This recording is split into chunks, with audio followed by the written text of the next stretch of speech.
Temps clair avec quelques nuages à travers les ciels. La ville de la province de Kinshasa, 29 degrés Celsius et un faible risque de précipitation demain à 20% dans la capitale. Mesdames et messieurs, bienvenue à toutes et à tous. Merci de prendre les trains d'actualité en cette grande édition de la soirée de ce dimanche 2 avril 2023. Depuis Kinshasa, capitale de la RDC, d'où nous émettons, mais bien avant, prenons les grands titres. Nouvelle mise en place au sein de la police. Benjamin Alongaboni, nommé commissaire général de la police, il remplace Dieudonné Amouli à la retraite. Sylvano Kassongo, premier commissaire divisionnaire, nommé commissaire général adjoint chargé de l'administration, il est remplacé à la tête de Kinshasa par Jean Bosco Galenga.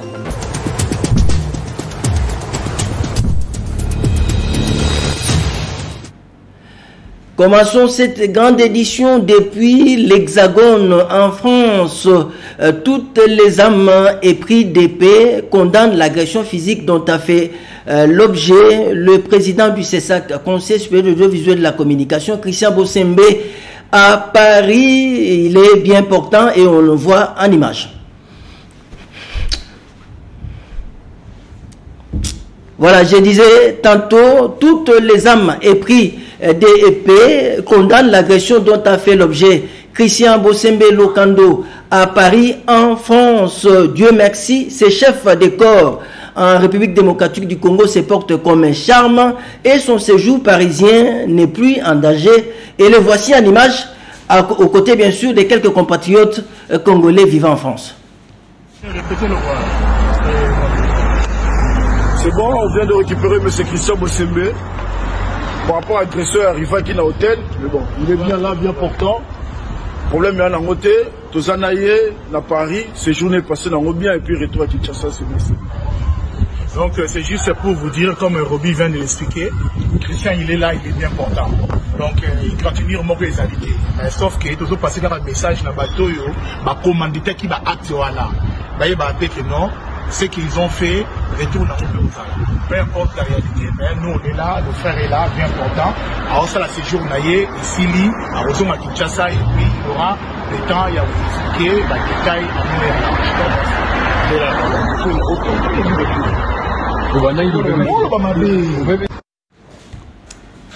Voilà, retour ici dans la capitale. Samedi 1er avril 2023, le chef de l'exécutif national en présence des entrepreneurs jeunes a clôturé les salons sociaux, culturels et économiques de la RDC. Makutano, 6e de la série. C'était dans la commune de Lagombe. Les reportages signés par John Gombo.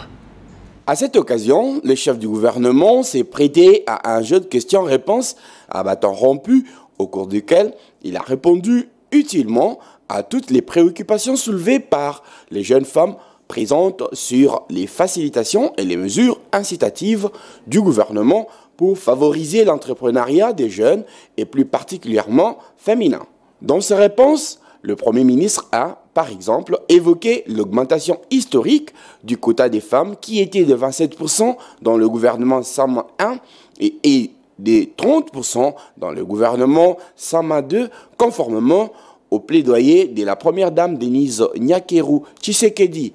L'objectif étant d'avancer progressivement vers la parité qui est une obligation constitutionnelle, a reconnu le Premier ministre. Qui plus est, il a reconnu l'existence des grandes valeurs féminines au sein de la société.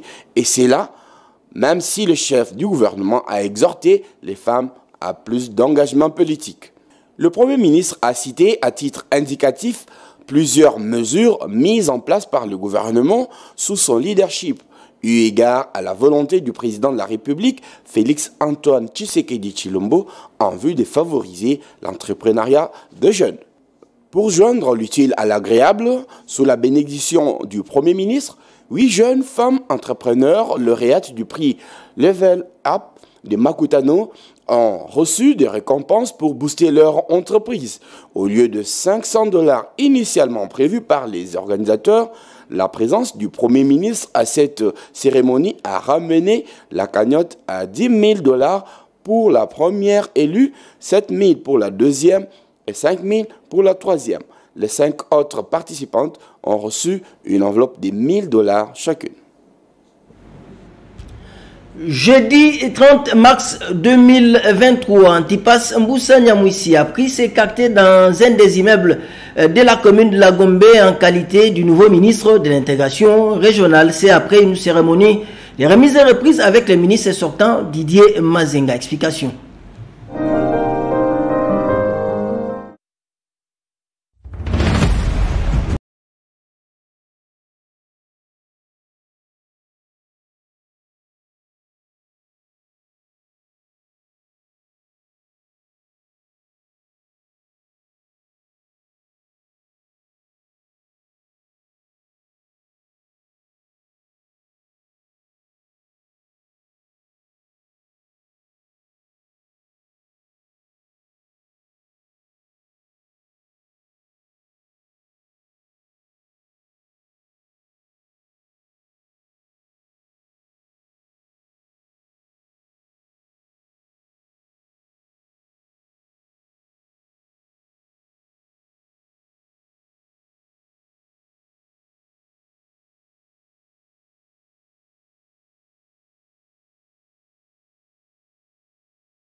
Qui existe, le PDDRCS, mis en place par le gouvernement.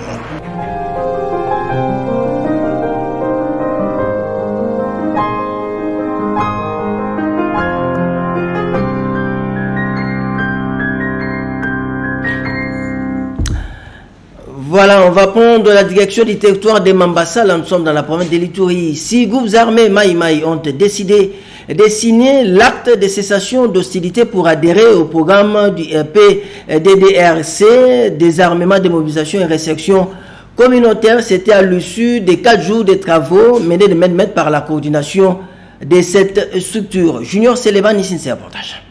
L'appel du chef de l'État Félix Antoine Tshisekedi Tshilombo lancé aux groupes armés à rejoindre les camps de la patrie pour la reconstruction du pays trouve un écho favorable en territoire de Mambasa. Ces groupes armés Maï décident de signer l'acte d'engagement de cessation des hostilités. Ceci à l'issue d'une consultation de 4 jours menée par la coordination du PDDRCS. Ce geste de ces forces négatives est salué par la notabilité du territoire de Mambasa. Pour sa part, le coordonnateur du PDDRCS en Ituri, Willy Abibou Sebomaïse, encourage d'autres groupes armés à emboîter les pas.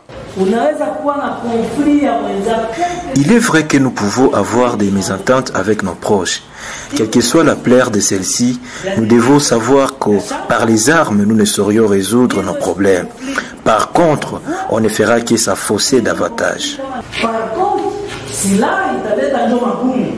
Signalons que la reddition de ces Maï intervient après la remise des armes d'un groupe d'autodéfense devant le vice-ministre de la Défense nationale et ancien combattant lors de son séjour en Ituri. Ceci s'inscrit dans l'approche non militaire privilégiée par le gouverneur Luboyanka Shomadjoni dans la résolution de conflits. On reste toujours dans la région tout en gardant la main de notre permanent sur place Junior Célémani qui nous explique cette fois-ci un jeune iturien étudiant en électromécanique a installé un panneau lumineux au rond-point pique-nique dans cette partie du territoire national. Question de réguler la circulation tout en évitant les embouteillages et autres accidents de circulation. Explication. Bunia, chef-lieu de la province de l'Ituri, une ville à plein élan du développement depuis l'instauration de l'état de siège. La population doit avoir une connaissance parfaite sur le code de la route, ceci pour éviter de nombreux cas d'accidents dénombrés par la police de circulation routière dans cette ville cosmopolite. Conscient et engagé dans cette lutte, un jeune iturien, Jonathan Djamba, ingénieur électromécanicien, met son savoir-faire en faveur de la communauté en installant un panneau lumineux de signalisation au rond-point pique-nique sur le boulevard de Libération. Je faisais l'ISTA Goma aux facultés d'électromécanique. C'est de là qui m'est arrivé aussi l'idée de faire des signalisations routières parce que la ville de Goma m'a un peu impressionné par rapport à leur conception. Et lorsque moi je m'étais senti un peu capable aussi de le faire, je dois revenir dans ma province natale pour venir les produire aussi ici à Bunia. Certains habitants de Bunia pensent qu'il faut étendre cela sur l'ensemble de la ville. Vous savez que c'est parmi les denrées rares qu'on a connues dans la ville de Bunia. Nous avons accueilli l'installation de ces panneaux favorablement, avec beaucoup de joie, avec beaucoup de considération. Pourquoi cela? Parce que l'érection de ces panneaux visera à rétablir la sécurité routière. Grâce à ces panneaux, ça va diminuer le nombre ou le taux de l'accident qui se passe dans notre ville de Bunia. Bunia est devenue une grande ville. Il y a beaucoup de véhicules, beaucoup de motos. Ces panneaux de signalisation, vraiment, ça montre que nous tendons vers le développement. Dans un premier temps, c'est quelque chose qui est bien, mais c'est qu'on souhaite qu'il y en ait beaucoup, parce qu'un seul, ça ne va pas. Il nous faut au moins dans tous les grands points qu'il y ait des points. Comme ça, on va régulariser au niveau de toute la circulation. Du côté de la police nationale congolaise, le respect des consignes inscrites dans le code de la route doit être de mise. Et depuis qu'on a implanté ces panneaux de signalisation, nous avons senti effectivement qu'il y a une baisse sensible des cas d'accident sur l'artère principale qui est le boulevard de Libération de la ville de Bunia. C'est ainsi que je demande à tous les usagers de la route de respecter ça, de respecter les panneaux de signalisation. Quand vous voyez la lumière rouge, c'est-à-dire là, il faut stopper. Quand c'est la lumière verte, là, on vous donne accès au passage. Et quand c'est la lumière jaune, c'est le temps intermédiaire entre les deux. Donc, nous recommandons à tous les usagers de la route de respecter le panneau de signalisation pour nous éviter des cas d'accident. Signalons que le panneau de signalisation lumineux est une première au chef-lieu de l'Ituri. De telles initiatives méritent d'être encouragées pour le développement de cette province en voie de stabilisation pendant cette période de l'état de siège. Après avoir été vice-gouverneur militaire dans la province de l'Ituri, le général Alonga Boni Benjamin devient le tout nouveau patron de la police nationale en République démocratique du Congo, le commissaire général de la police nationale. On va le découvrir au travers de ces portraits. Alonga Boni Benjamin, commissaire divisionnaire principal, c'est le nouveau patron de la police nationale congolaise, est né à Gemena, dans le site Ubangi. La soixantaine révolue. Il a fait ses études primaires au pensionnat Boyingi, ses études secondaires à Kotakoli, puis à l'institut Bongissa, où il décrocha son diplôme d'État en 1981. Le nouveau commissaire général de la PNC, du soldat de première classe jusqu'au grade du sergent en 1984 au sein des forces armées. En 1986, Alonga Boni Benjamin est nommé sous-lieutenant ici de la 16e promotion de l'école d'officiers de Kananga. Pétri d'intelligence, plusieurs formations militaires sont à mettre dans son parcours. Il s'agit notamment de cours de criminologie, de breveter d'état-major et autres. Le commissaire divisionnaire principal, Alonga Boni Benjamin, a exercé plusieurs fonctions, non seulement au sein de l'armée, mais également à la police nationale congolaise. Il a été tour à tour commissaire général adjoint de la PNC en charge des opérations et renseignements de 2004 à 2013 avant de prendre la direction des écoles et formations. Au sein de la PNC, le nouveau patron de la police est licencié en droit public et assistant à l'université libre de Kinshasa. Alonga Boni Benjamin traîne derrière lui 39 ans de loyaux service sous le drapeau congolais sur tous les fronts. En mai 2021, avec l'avènement de l'état de siège instauré par le chef de l'État, Félix Antoine Tshisekedi Tshilombo, a été désigné vice-gouverneur policier de l'Ituri à côté de lieutenant général Luboyanka Vachon Johnny, gouverneur militaire. C'est ce dimanche que le commissaire divisionnaire principal Alonga Boni Benjamin devient le chef de la police. Alonga Boni Benjamin, le nouveau commissaire général, reconnu pour sa fidélité, loyauté et honneur à la nation et aux institutions de la République. Désormais, la République doit compter sur ses hauts gradés pour la réforme et le professionnalisme de la PNC pour l'intérêt supérieur de la nation.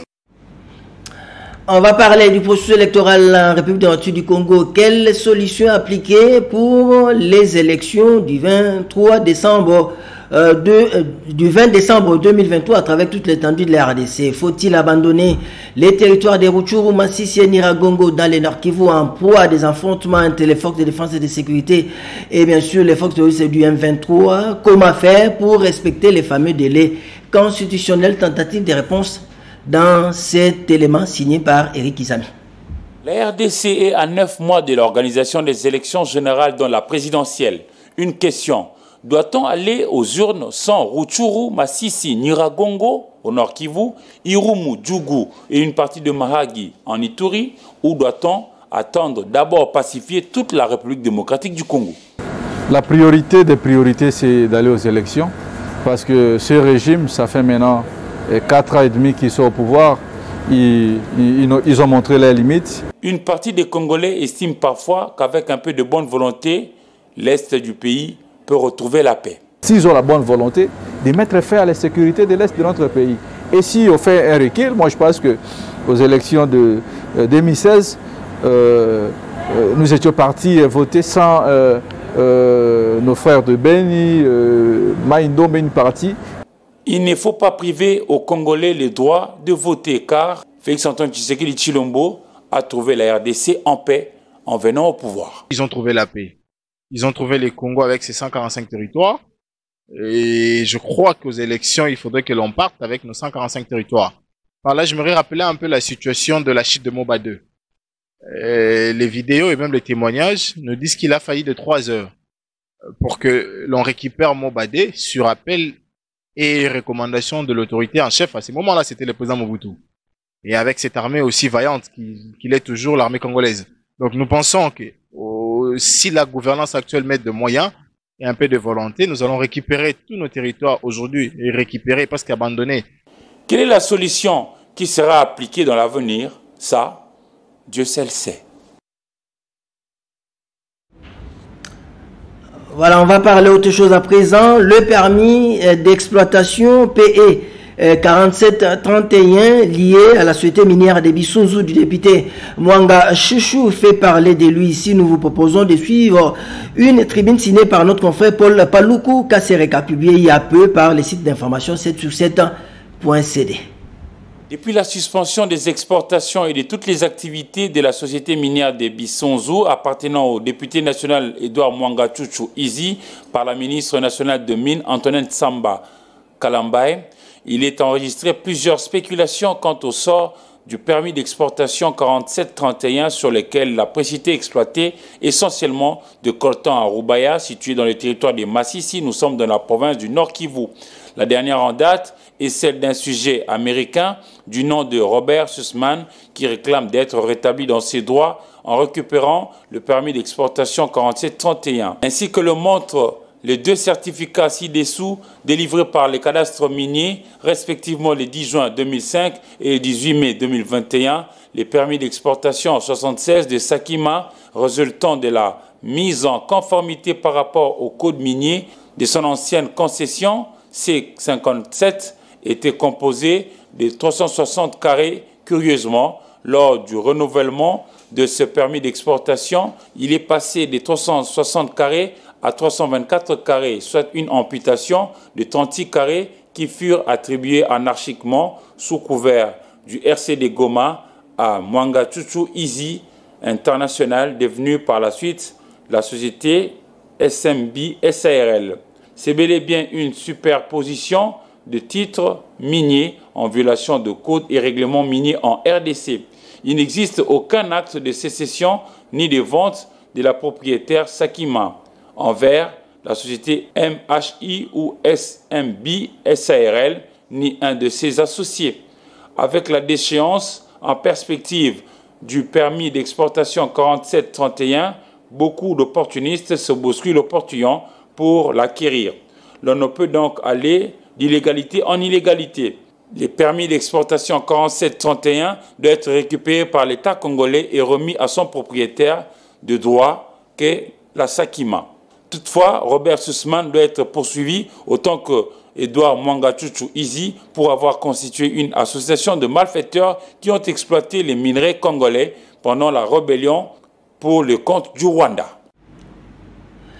Jeudi 30 mars de l'année en cours, dans son cabinet de travail à la Cité de l'Union africaine, le chef de l'État, Félix Antoine Tshisekedi Tshilombo, a échangé avec M.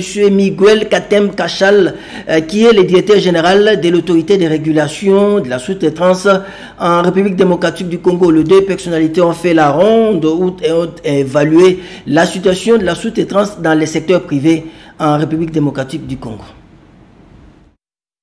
Puisque le domaine de la sous-traitance préoccupe au plus haut point le président de la République, dans la soirée de ce jeudi 30 mars 2023, Félix Antoine Tshisekedi Tshilombo a reçu en audience le directeur général de l'ARSP, Miguel Katem Kachal, à la Cité de l'Union africaine. Au menu de cet entretien figure notamment l'état des lieux de la situation globale actuelle de la sous-traitance dans le secteur privé à travers le pays. Ayant un œil regardant à la loupe sur toutes les démarches entreprises de manière à faire respecter les prescrits de la loi dans ce secteur, le chef de l'État a donné toute son approbation, suivi des orientations claires quant à la mission de contrôle imminente de conformité et des grandes envergures qui va s'effectuer dans les sociétés principales et grands groupes multinationaux exerçant leurs activités en RDC afin d'amener le pays vers la création d'une vraie classe moyenne tant recherchée. La sous-traitance aujourd'hui, c'est la base de l'économie de notre pays. Le pays va décoller économiquement si la sous-traitance est réellement respectée. Nous demandons aux entrepreneurs à tous les différents niveaux de faire confiance au président de la République, chef de l'État, de faire confiance à l'ARSP comme instrument de changement, de diversification de l'économie nationale. Son Excellence, Monsieur le Président de la République, avait promis de protéger les hommes d'affaires, les entrepreneurs congolais, de les aider à s'épanouir et à se développer. Parce que c'est la sous-traitance qui fait participer toute la population à la chaîne des valeurs de toutes les matières premières de notre pays. Et la sous-traitance ne se limite pas seulement dans les activités minières, non, c'est dans les activités économiques du pays, comme les télécommunications, les mines, les infrastructures.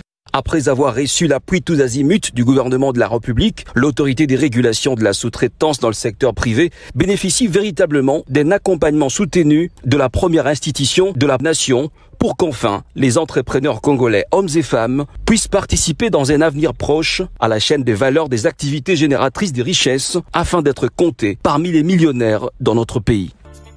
ARSP, bras armé de l'État pour la création et le développement de la vraie classe moyenne congolaise. On va reparler du processus électoral. Cette fois-ci, nous allons prendre la main de notre permanent sur place à Kisangani, à la province de la Chopo, Blaise Moussa, qui nous signale que la CENI Chopo a organisé un cadre d'échange et de sensibilisation pour l'enrôlement massif des femmes, jeunes et personnes vivant avec handicap dans ces coins de la RDC.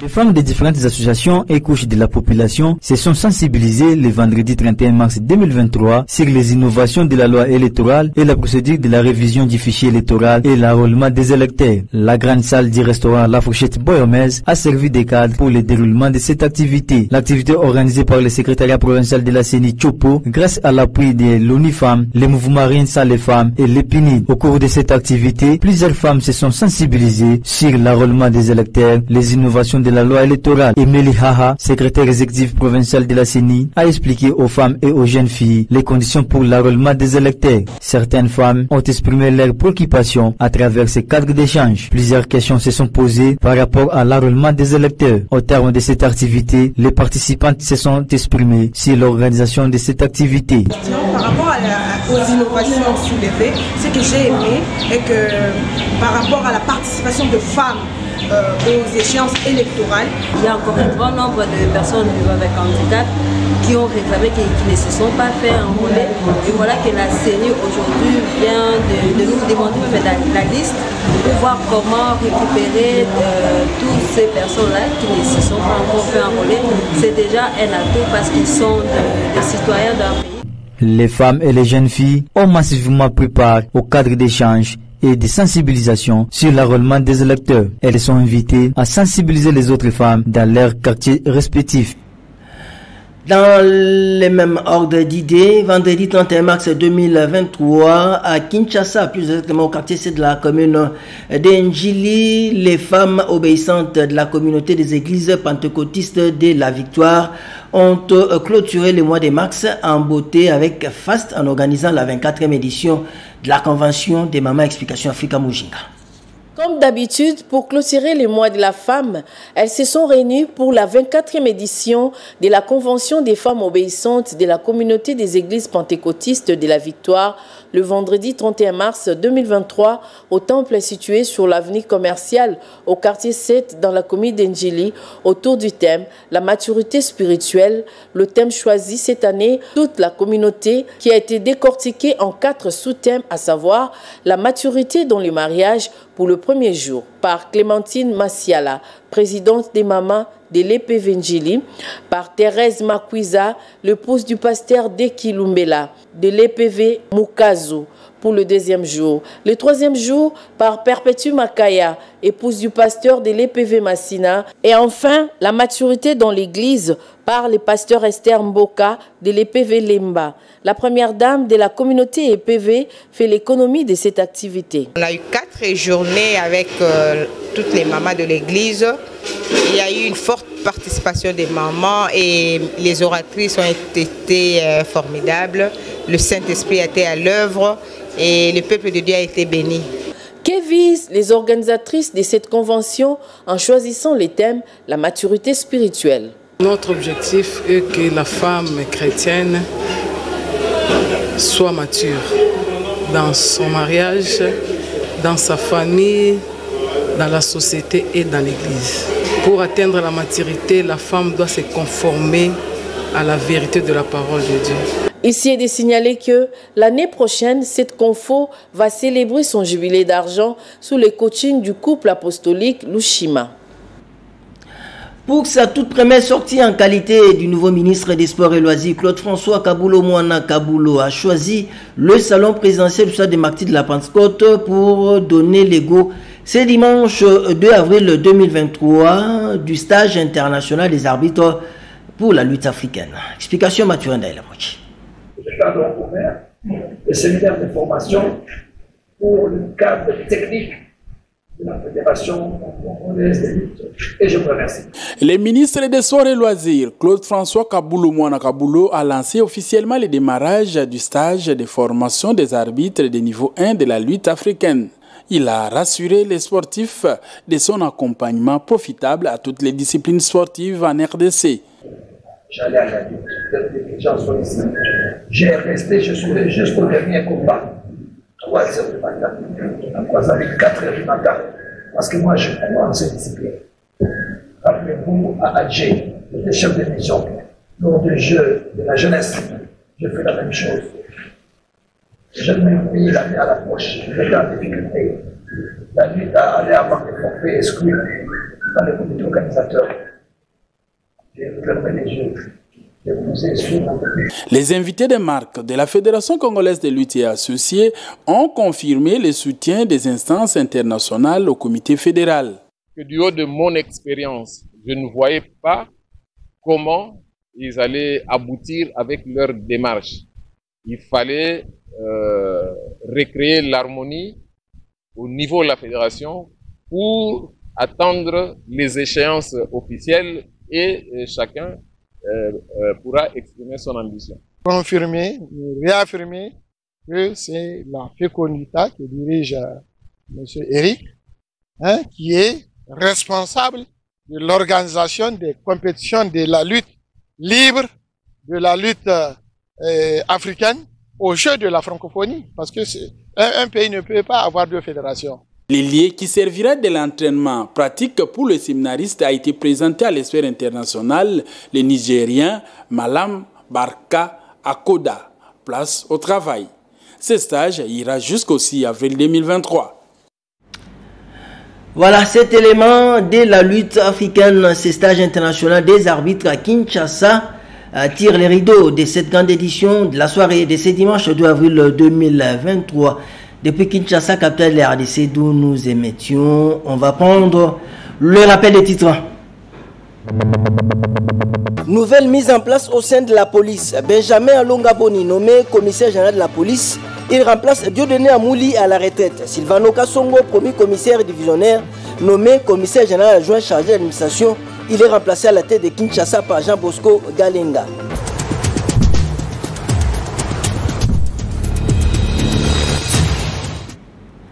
Fin de cette grande édition de la soirée. Merci de nous avoir suivis. Un clin d'œil au président du CESAC, M. Christian Bosembe Lokando, qui nous suit depuis Paris, à qui nous souhaitons en tout cas de très très bonnes choses. On se retrouve dans d'autres occasions ici même sur la chaîne de référence Antena. Au revoir et à la prochaine.